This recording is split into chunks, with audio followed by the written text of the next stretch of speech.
Good gaming, ladies and gentlemen. My name's Nider, and today we're gonna watch some Noob play cEDH. This is game 1 of F2FOttawa, which they are calling their provincial championship, as if we weren't doing championship before they were doing anything in the cEDH format. In today's game, we're gonna have a Rocco. We're gonna first we're gonna have top right Heliod, the warped one, the one from All Will Be One. We're gonna have Rocco right after, Magda bottom left, and we're gonna have Animar. If you ever go to a tournament and you get a you believe you have the wrong seeding, like Magda pitching Return the Favor. Return the Favor is actually super good to copy or deflecting SWAT a spell. So long story short, the Animar player was supposed to be at another table. If you ever go and see a seating and you realize that, oops, somebody's already there, just make them leave your location. Because actually the other player got a warning because he sat down at the wrong table. A warning, well, it's a they don't have game lost anymore because it's a commander format. It is a turn skip, which is kind of hard in cEDH, losing one turn. Magda for Magda, Urza Saga being dropped, Gemstone Cavern, and Magda. Quite quick, turn 1.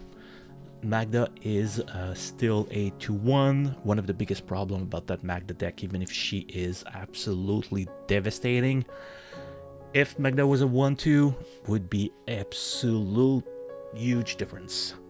Chromux? Well, Polluted Delta into a something into a Chromux, exiling a crop rotation maybe. And then with that land, we'll go play a Mystic Remora. Another plan for Heliod. Another plane. Turn 2 Grand Abo. Ballsy. So this was a wonderful event. Warped Heliod and Magda were 2 new players. We love seeing new players. We love helping them figure their line out. Roco dropping a Stomping Ground. Tap Elvish Mystic for a green to Wild Growth the Cavern of Souls. Stomping Ground into Orcish Lumberjack. That's a lot of mana on board. 1 less 1 green from the Cavern of Souls. Passes, does nothing. Could have done better. Untap upkeep, draw Urza Saga goes to 2. Of course, Urza Saga in Magda is most of the time going to be a Artifact Dwarf. Drops a Mountain. Magda swinging to Animar. Tapping a Dwarf makes Magda treasures. Tapping a Dwarf makes Magda triggers. Will create a treasure. Passes. So of course, as you see, I'm playing bottom right. Since it was a face-to-face event, they allowed me to film, but I was filming my games. So you will get another Roco game next week. Survival of the fittest for Animar. That is, that's worrisome.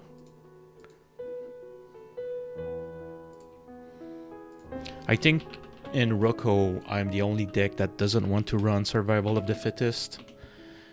It's a pet peeve of mine. I just don't like Survival. Urza's Cave. Urza's Cave. My god. Urza's Saga. Heliod being cast. Untap upkeep draw for Roco. Dropping a Bloom Tender. I don't remember if I drew it at that time or I had it in my hand. I'm missing a white. That's what I'm missing. Magda making a construct on end of turn. Will float a colorless with the Saga. Magda and Animar, Roco and Animar having a chat around the table, trying to see what they could do against Magda. I believe right now he showed me a Pyroblast. And there's technically no blue on the table, even though Heliod's backside is blue. Grafdigger's Cage. Yeah, blocks. So instead of going for a Artifact Dwarf and then try to put pressure, goes for Grafdigger's Cage. Problem with Gravedigger's Cage and Magda, it stops their own combo. However, it also stops Roco extremely hard. So they are really trying to go for the long run. Oh, it's Sun Crowned. Damn. Magda dropping a Treasure Vault. Now would have been a good time for a oof. 1 floating, 2, 3, 4. Roaming Throne. No response. Got the Artifact Dwarf. Missing the clock. Will attack and make 2 treasure. Karn Struck. Hitting for 7. So Magda is a clock away from winning. So Animar paid for the fish and then decided to pass the turn. He was worried about Heliod dropping Mana Vault, casting, dropping Ballista for 2, and then go infinite with this commander. But the problem right now is going to be Magda. And also we had to do something before Heliod's turn because Grand Abolisher is stopping. Goes and casts Suture Priest. Suture Priest is whenever another creature enters the battlefield under your control, you may gain 1. Whenever a creature enters the battlefield under an opponent's control, you may have them, the opponents lose a life. So of course, Suture Priest blocks both Roco and Magda because the aim of the game is to make infinite copies with Kikijiki or something like that for Roco, and Magda does not make infinite creature, however. Magda makes infinite treasure, and then they loop Legion Extruder or Twin Shot Sniper. So I'm not sure how it's gonna go. Makes a green. I feel like I'm about to do something because I never put the mana on the screen unless I'm trying to do something. Drops an Ancient Tomb. 1 green, Crop Rot, the Stomping Ground. Not paying for Mystic. So Politica around the table is asking me, why do you go get some... Which land are you gonna get? And I'm like, I'll go get some white because I need some white to cast Roco. And he's saying, and get stopped by Gravedigger's Cage? And I just said, I got answers in white. White and 2. Touch the Spirit Realm. I'll use touch to exile Gravedigger's Cage. Yeah, this is a to get rid of a creature or an artifact. I could get rid of the Gravedigger's Cage and do something, or I could use it to exile Roaming Throne. Chatting about which kind of stacks piece I could go get to stop Magda. So the good thing is that I could go get Oof, stops the Clog of Omen line. However, if he has the Battered Golem and Maskwood Nexus line, we may also get fucked. So now I can go and do something with Roco. I believe that I'm gonna be... So quick note, whenever you do a an event and you don't know people, what you can do is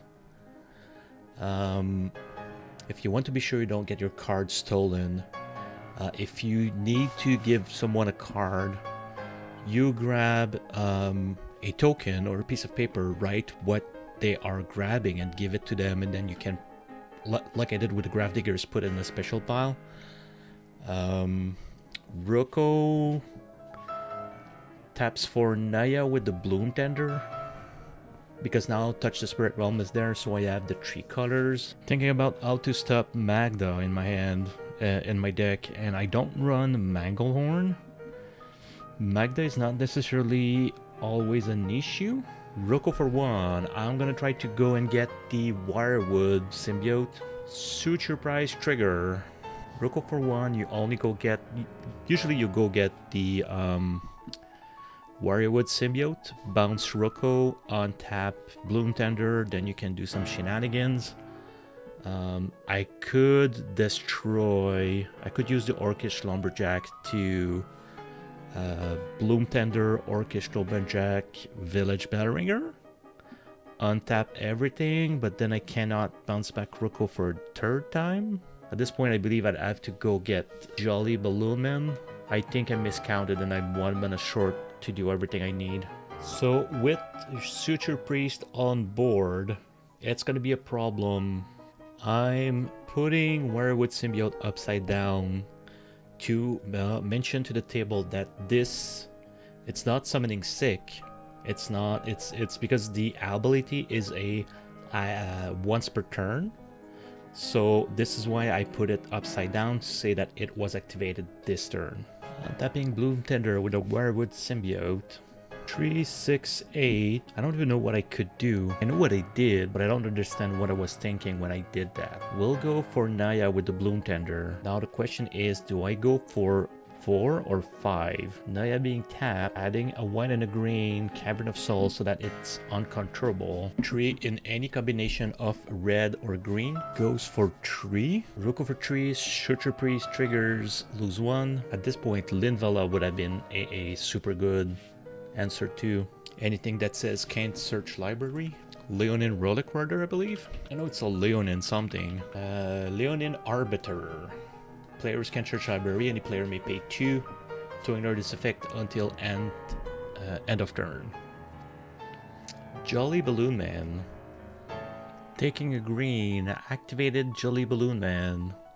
Trying to make a copy of Wirewood Symbiote. Magda will crack 2 treasures. Cast Sudden Shock on the Wirewood Symbiote before I can make a copy. Take the last white and cast Enlightened Tutor. Not that it's gonna be worth it, because I'm pretty sure we're dead at Magda at this point. So having a chat on what could have stopped him, and they were chatting about, oh, you should have gotten Oof, but if I had gotten Oof, he would have been able to just sudden shock the Oof and go off anyway. 1, 2, and 3. Scalding Steel. Sure. Scalding Seal, making a copy of Roaming Throne, as if making 2 treasure was not enough, making 3 treasure is even better. Goes to combat. Animar having absolutely no response, even if he drew a bunch of cards. Attack Swick, Magda, and Roaming Throne, so he'll make 6 treasure, 3 for Magda and 3 for Roaming Throne. But at this point, it's a new player, but at this point I could say trying to teach him that he could win right now. Magda going to go get Clock of Omen. Then we all know, well, most of us knows, tapped Clock and Roaming Throne makes 3 treasures on tap Roaming Throne. Tap Roaming Throne in a treasure will go infinite tap and untap treasures, and then there is so many little lines that he could use. He's actually using Twin Shot Sniper to start with killing the Shooter Priest, I believe. It's either that or Portal to Phyrexia, board wipe, then you can go infinite with Twin Shot Sniper, draw some cards, and win. Congratulations to the Magda player. If you learned anything, please leave a comment below. Of course, like and subscribe. I'll be happy to leave to answer a comment. This boosts the algorithm, and I'll see you guys next game.